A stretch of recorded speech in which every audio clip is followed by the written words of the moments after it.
গাড়ির সংকট পাইছি, কিন্তু এখন ক্ষয়ক্ষতি বা কিছু দেখি নাই। মানে আমার আসতে কোনো ভোগান্তি হয় না এখন, মানে আমি 1 নম্বর 10 নম্বর আসছি তো, আইসে গাড়ি পাইছি চলে আসছি। অনেক জায়গায় গাড়ি ঘোড়া নাই।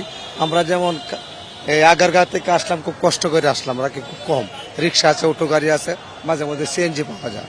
রবিবার মনে হচ্ছে, শুক্রবারের মতন মনে হচ্ছে আজকে মানুষের জীবনমাল, যানবাহন সব কিছুতেই খুব নাজল অবস্থা।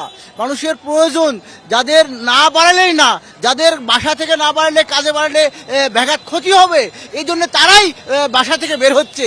আজকে দেশের পরিস্থিতি দেখেন কোন জায়গায় যা দাঁড়াবে। আজকে আমাদের এখানে আসা ভোগান্তি। আমি শ্যামলী থেকে আসছি 2-3 জায়গায় নামে গাড়ি চেঞ্জ করে কষ্ট করে আমি 10 নম্বরে আছি। আজকে পরিস্থিতি খুবই ভয়াবহ অবস্থা। আজকে দেশে অচল অবস্থা, দেশে ভয়াবহ অবস্থা। দেশ আজকে দেখেন, আমরা সবাই শান্তি চাই। আজকে দেশটাকে